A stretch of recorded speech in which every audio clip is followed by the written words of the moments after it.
खुलुमबाय गिबियाव नायग्रो नोंथांमोनखौ बयखौबो चेनेलाव बरायना लाग्रोनाय जाबाय नोंथांमोननि थाखाय दिनै मोनसे गोनांथार भिडिअ लाबोनाय जादों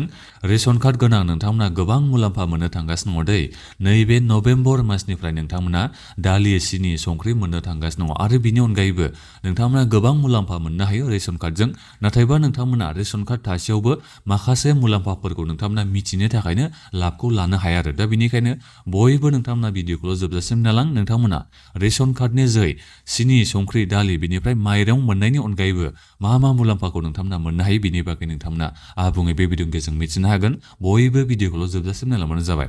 दा बिनिफ्राय आंनि मोनसे खावलायनाय थाग्रोबाय दे नोंथांमोना गासिबो अननानै चेनेलखौ साबस्क्राइब खालामना लाग्रोलाय होननानै जाहाथे नोंथांमोना बेबादिनो भिडिअखौ मोननो हायो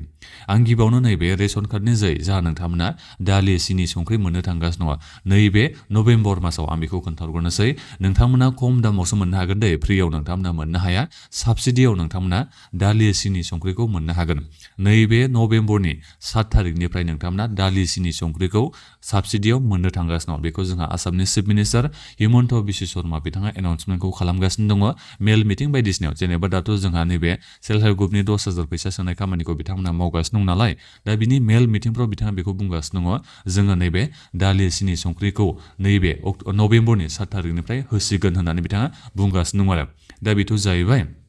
दा बिनिफ्राय बेसेबां दामनि जागोन दा बेखौथ' बुंनो हाथ'आ जेरै एग्जाम्पल महरै आं नोंथांमोननिसिम खोन्थाहरनोसै जुदि दायो दालिनि दामा हमनानै ला 100 थाखाबा आं एग्जाम्पल महरैसो नोंथांमोननिसिम खोन्थाहरदों दालिनि दामा दायो बेसेबां केजियाव आं बेखौ मिथिया नाथायबा आं ओरैनो आन्दाजा खालामनानै बुंहरदों आरो जेरै हमना ला 100 थाखाबा जुदि दालिया केजियाव नोंथांमोना साबसिडियाव बेखौ 50 थाखा 40 थाखा बेबादियाव मोननायनि चान्सआ दं आरो दा माबायाबो बेबादिनो संख्रिया बेबादिनो जुदि केजियाव संख्रिनि दामा जुदि 20 थाखाबा नोंथांमोना 10 थाखा बेबादियाव मोननायनि चान्सआव दङ साबसिडियाव नोंथांमोना मालफोरखौ मोननो हागोन दा बिनिफ्राय बिनि अनगायैबो नोंथांमोना रेशन कार्डनि जोहै मा आरो मुलाम्फा मोननो हाबावो नोंथांमोना माबाखौथ' मोननो हाखायोखा मास मोनफ्रोमबो नोंथांमोना माइरंखौथ' मोननो हाखायो सासे मानसिया 5 केजि मोननो हायो न'खराव साबा दङबा नोंथांमोना 25 केजि माइरंखौ मोननो हायो दा बिनिफ्राय फ्रि मेडिकेल ट्रिटमेन्टबो नोंथांमोना मोननो हायो नाथायबा बेखौ नोंथांमोना गोबांनो मिथिया दे आयुष्मान कार्ड बायदिसिना नोंथांमोना नागिरो नाथायबा नोंथांमोननियाव जुदि रेशन कार्ड दङबानो नोंथांमोना फ्रि मेडिकेल ट्रिटमेन्टखौ मोननो हायो आप टु 5 लाखसिम बोसोरसेयाव नोंथांमोना 5 लाखसिम नोंथांमोना फ्रि मेडिकेल ट्रिटमेन्टखौ लानो हायो जुदि सोरबा अपारेसन खालामनांगौ जानानै फैयोबा न'खराव एबा गिदिर मोनसे बेमारि जानानै बेराम जानानै फैयोबा नोंथांमोनाव रेशन कार्ड थाबानो नोंथांमोना बेखौ लांफाबानो जाबाय डक्टरनाव एबा मेडिकेलाव नोंथांमोना बेखौ देखायदो अब्लानो नोंथांमोना फ्रि मेडिकेल मोननो हागोन आप टु 5 लाख फैसासिम बोसोरफ्रोमबो बियो नोंथांमोना जेनेबा बोसोराव बेखौ बाहायखांनायनि उनाव फैगोन बोसोरफ्राव बेबायदि बाहायनो हानाय नङा बेबायदि नङा दे बोसोराव नोंथांमोना 5 लाखसिम बाहायनो हायो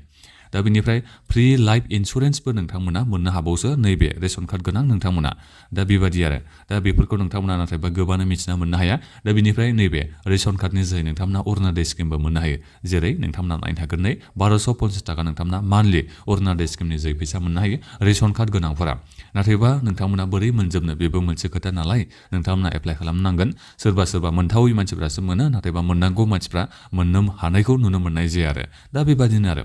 दा जिखियानो जाया मानो दा जोंहा चिफ मिनिस्टार बिथाङा बेखौ बुंदों जोंनि बिटिसिआवबो 6 लाख मानसिफ्रा अरुणोदय स्किमनि जोहै फैसाखौ मोननो थांगासिनो दङ दा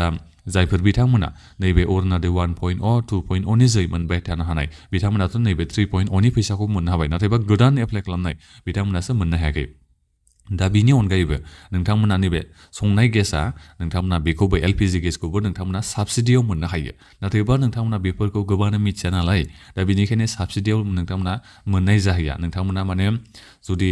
1200 1000 बेबायदि दामा जादोंबा नोंथांमोना बेबायदिनो माबाखौ गेसखौ बायनांगौ जायो नाथायबा नोंथांमोननियाव जोंहा बे होनाय दंखायो रेशन कार्ड एप्लाइ खालामनांगोन बेबायदि नङा एप्लाइ खालामाबा बोरै मोननो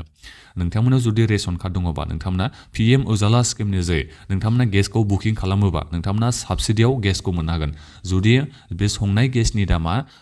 नैबे 1000 बा नोंथांमोना बेखौ साबसिडियाव मोनोबा 600 700 बेबादियाव नोंथांमोना मोननो हायो आरो बिनिफ्राय जोंहा आसाम गभर्नमेन्टआबोथ' दायो नै अरुणोदय स्किमनि जोहै जायफोर नोंथांमोना फैसा मोननो थांगासिनो दङ नभेम्बर मासनिफ्राय नोंथांमोना गेस सोनायाव आरोबाव साबसिडि मोननो थांगासिनो दङ आरो दा अब्ला नोंथांमोननि दामा ओरैबायदि खम जाहैगोन 400 500 बेबादिल' जाहैगोन नोंथांमोननि बे संनाय गेसनि दामा मानो होनोबा उजाला स्किमनि जों नोंथांमोना साबसिडि मोनखाबाय मदि सरखारनिफ्राय 300 400 माबा 250 300 बेबादि दा बिनिफ्राय नैबे हिमन्त बिश्व शर्मा बिथांनि सरखारनिफ्रायबो आसाम सरखारनिफ्रायबो नोंथांमोना 250 थाखानि साबसिडि मोननो थांगासिनो दङ नैबे माबानिफ्राय जानुवारि मासनिफ्राय आरो अरुणोदय स्किमनि जों फैसा मोनबाय थाग्रा नोंथांमोना गेस जोबानो साबसिडिखौ मोननो हायो दा अब्ला नोंथांमोननि गेसनि दामा बेसेबां जाहैगोन 400 500ल' नोंथांमोननि गेसनि दामा जाहैगोन आरो खमसो जाबावगोन 350 400 बेबादि जाहैगोन आरो दा बेनिखायनो नोंथांमोना जायफोरनाव रेशन कार्ड दङ बेफोर मुलाम्फानि थाखाय एप्लाइ खालामना लाथार नोंथांमोननि थाखाय एसेबाबोथ' मदद होगोन दा ओरैनो नङाबा 1000 गाहाम 1100 गाहाम बेबादि गेस जानाय गेसखौ सोनांगौ जायोबा एसे फैसा थाङो एसेबाबो बासायगोन जुदि नोंथांमोना बेफोरखौ एप्लाइ खालामना लायोबा नाथायबा जोंनिया मा खालामो दायो गेसफोरखौ ब्लेकआवसो बायजोबो दा ब्लेकआव बायोबा नोंथांमोना बोरै लाबखौ मोनो नोंथांमोना नैबे उजाला स्किमनि जै नोंथांमोना गेसखौ बुकिं खालामबानो जाबाय अब्लानो नोंथांमोना साबसिडिखौ मोननो हागोन ओरैनोथ' नोंथांमोना 1000 जुदि गेसनि दामा 1000 बा 1000खौनो होग्रोनांगोन दा बिनि उनावसो नोंनि बे बेंक एकाउन्टआव साबसिडिनि फैसाखौ सोना हरो 1000 होबाय साबसिडिनि फैसा जुदि 250 300 बा नोंथांमोननि बेंक एकाउन्टआव बेखौ सोना हरसिगोन आसाम सरकारा बेबादिनो नोंथांमोननि बेंक एकाउन्टआव सोना हरफिनगोन आरो दा अब्ला नोंथांनिफ्राय मात्र 400 500 बेबादिल' फैसा थांनाय जायसिन आरो जोबनायाव दा बेखिनि भिडिअनि गेजेराव नोंथांमोननिसिम बेखिनि रादाबखौ खोन्थाहरनाय जाबाय दा बिनिफ्राय नोंथांमोना माखौबाफोर दायो सोंनांगौ दङबा भिडिअनि कमेन्ट बक्सआव कमेन्ट खालामबानो जाबाय नोंथांमोना बेखौ खोनाखाबाय नैबे दालि सिनि संख्रिखौ नभेम्बरनि 7 थारिखनिफ्राय मोननो थांगासिनो दङ साबसिडियाव नोंथांमोना फ्रियाव मोननो हाया खम दामाव नोंथांमोना मोननो हागोन दा बे भिडिअखौ नोंथांमोना बयबो शेयार खालामदो आरो बिनिफ्राय नोंथांमोना माबाफोर जुदि सोंनांगौ दङबा भिडिअनि कमेन्ट बक्सआव नोंथांमोना कमेन्ट खालामबानो जाबाय आरो बेबादिनो जाहाथे भिडिअ मोननो हायो बिनि थाखाय नोंथांमोना बयबो चेनेलखौ साबस्क्राइब खालामना लाबानो जाबाय गोजोन्थों